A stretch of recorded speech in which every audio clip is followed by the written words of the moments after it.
जय सिया राम मित्रों। आज का यह वीडियो पूरी तरह ज्योतिषीय गोचर, ग्रह स्थिति और आध्यात्मिक विश्लेषण पर आधारित है। इसका उद्देश्य किसी भी देश, नेता या समुदाय के प्रति घृणा, भ्रम या भय उत्पन्न करना कदापि नहीं।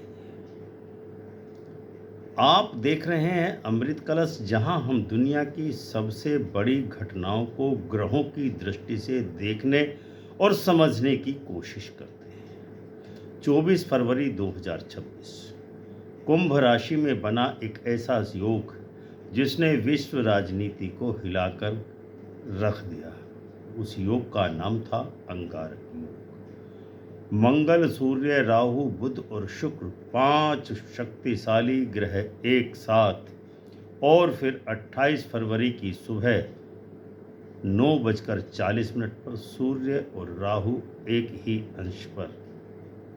ज्योतिष में इसे सामान्य घटना नहीं माना जाता। यह संकेत देता है कि अचानक से निर्णय, आक्रामक कार्रवाई और सत्ता का विस्फोट। इसी कालखंड में ईरान और इजराइल के बीच संघर्ष ने भयंकर रूप ले लिया। क्या यह केवल राजनीतिक निर्णय था या फिर ग्रहों का प्रलयंकारी संयोग था? 1 मार्च को शुक्र का उच्च होना, 11 मार्च को बृहस्पति का मार्गी होना, 13 मार्च को शनि का अस्त हो जाना, क्या ये सभी घटनाएं शक्ति संतुलन को बदलने वाली हैं?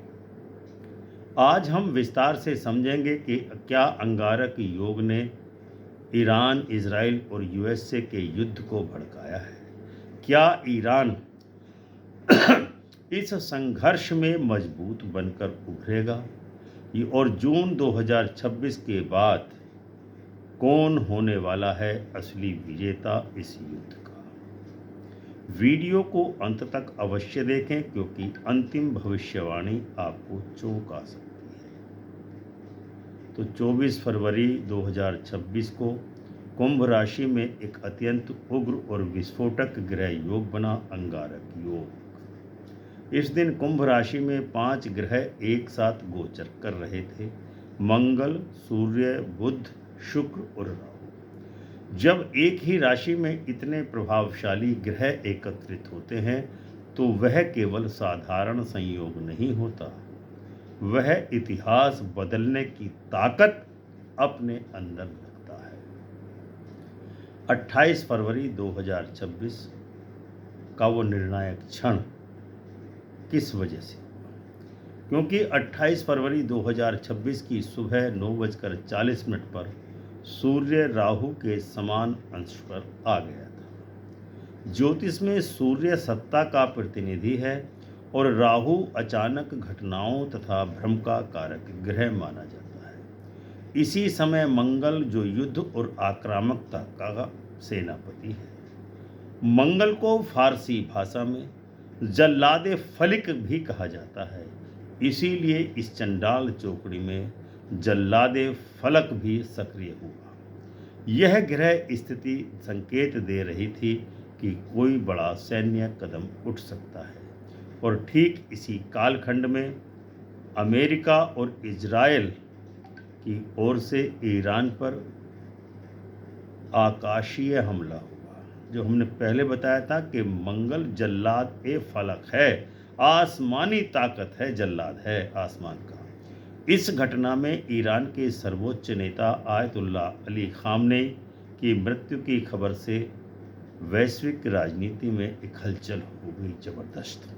यह घटना केवल भू राजनीति नहीं थी, बल्कि ग्रहों के उस संयोजन का प्रत्यक्ष परिणाम प्रतीत हो रही थी जो अत्यंत उग्र बन रहा था। 1 मार्च 2026 शुक्र का परिवर्तन और सत्ता का आत्ममंथन। 1 मार्च की देर रात को शुक्र ने कुंभ राशि की इस उग्र स्थिति को छोड़कर मीन राशि में प्रवेश किया, जहां वह उच्च का हो गया। शुक्र शांति, कूटनीति और संतुलन का कारक ग्रह माना जाता है। जैसे ही शुक्र उच्च का हुआ, वैश्विक राजनीति में नरमी के संकेत मिलने लगे। अमेरिका के राष्ट्रपति डोनाल्ड जे ट्रंप को अपने युद्ध के निर्णय पर पुनर्विचार करना पड़ा और उन्होंने सैन्य कदमों को सीमित करने की प्रक्रिया आरंभ कर दी। राजनीतिक विश्लेषणों में यह भी सामने आया कि इस आक्रामक रणनीति के प्रमुख सूत्रधार इजराइल के प्रधानमंत्री बेंजामिन नेतन्याहू थे। ईरान की प्रतिकार शक्ति क्या थी?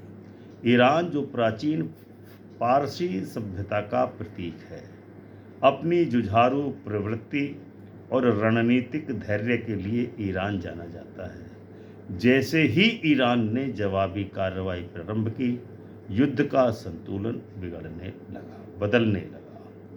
ग्रह संकेत दे रहे थे कि यह संघर्ष केवल एक तरफा नहीं रहेगा। 11 मार्च 2026 को बृहस्पति मार्गी होने वाले हैं।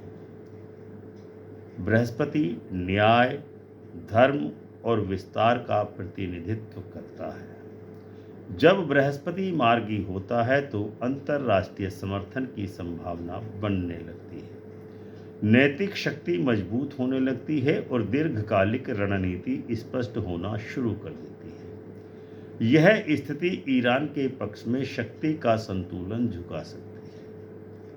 इसके बाद 13 मार्च आती है। उस दिन शनि देव अस्त होने वाले हैं, यानी 13 मार्च को शनि देव अस्त होने वाले हैं। शनि ग्रह अनुशासन और व्यवस्था के कारक माने जाते हैं। जब शनि अस्त होते हैं तो व्यवस्थागत असंतुलन और आक्रामकता बढ़ जाती है। इस अवधि में ईरान की तरफ से प्रतिक्रिया जो आएगी वह और ज़्यादा तीव्र हो सकती है। इसके अलावा 14 मार्च 2026 को सूर्य का अलग होना, इस चंडाल चौकड़ी से निकलना, तो 14 मार्च को सूर्य भी इस चंडाल चौकड़ी से अलग हो जाएगा। यह भी सत्ता के संतुलन के परिवर्तन का संकेत है। इस समय के बाद परिस्थितियां ईरान के अनुकूल और ज़्यादा होने लगी।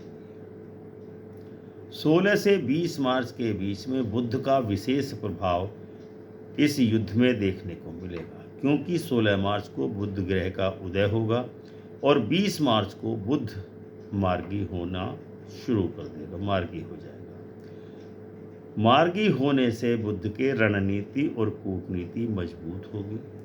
यह समय ईरान के रणनीतिक बढ़त का संकेत दे सकता है। इसके अलावा 1 जून 2026 को बृहस्पति उच्चगत हो जाएंगे। 1 जून 2026 को बृहस्पति कर्क राशि में प्रवेश करके जैसे ही उच्च का होगा तो एक आश्चर्यजनक परिवर्तन समाज में देखने को मिलेगा अंतर्राष्ट्रीय स्तर पर, क्योंकि ईरान की राष्ट्रीय कुंडली में कर्क लग्न है ईरान की, और बृहस्पति लग्न में ही उच्च का होकर बैठा है। तो यह स्थिति 1 जून के बाद ईरान के पक्ष में अत्यंत शुभ संकेत दे रही है। इस यानी कि 1 जून के पश्चात अंतर्राष्ट्रीय प्रतिष्ठा ईरान की बढ़ेगी, आर्थिक पुनरुत्थान होगा, राजनीतिक संतुलन ईरान के पक्ष में झुकने वाला है। इसके अलावा अब सवाल यह है कि इस युद्ध में कौन विजेता बनकर के उभरेगा। ग्रह स्थिति स्पष्ट संकेत दे रही है कि युद्ध की शुरुआत उग्र और अचानक हुई है, परंतु दीर्घकाल में शक्ति संतुलन बदल सकता है। जून 2026 तक यदि ये युद्ध चलता है तो उसका वैश्विक राजनीति में एक नया अध्याय प्रारंभ होगा। अंगारक योग ने आग जो प्रज्वलित की है, परंतु बृहस्पति और शुक्र उसको संतुलन और विजय का मार्ग दिखा सकते हैं। यदि आपको यह अब इसके बाद जो स्थिति बनती है वो ये बनती है कि इसका युद्ध का विजेता कौन बनेगा। इस प्रश्न का उत्तर यही आता है कि ईरान के पक्ष में ज़्यादा लाभ के योग बन रहे हैं। तो मित्रों, ग्रह संकेत दे रहे हैं कि यह संघर्ष केवल हत्यारों का नहीं बल्कि भाग्य और समय का भी है।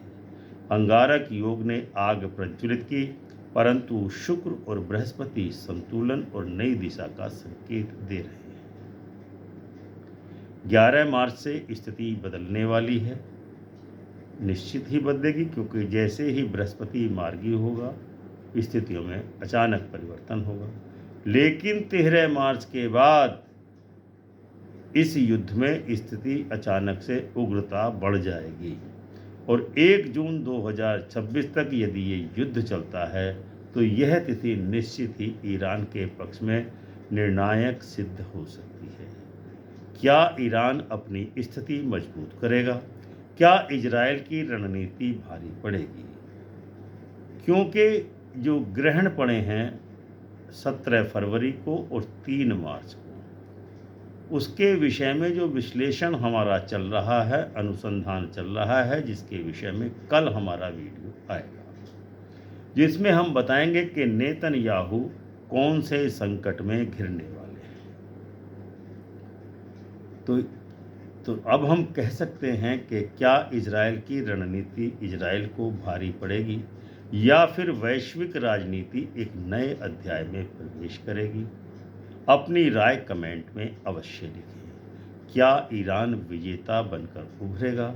यदि आपको यह ज्योतिषीय विश्लेषण गहरा और तथ्यपूर्ण लगा हो तो वीडियो को लाइक करें, शेयर करें और चैनल अमृत कलश को सब्सक्राइब करके ज्वाइन करना न भूलें, क्योंकि यहाँ हम केवल समाचार नहीं बताते, घटनाएं नहीं बताते, हम ग्रहों की चाल को पढ़ करके आपको एक संकेत देते हैं।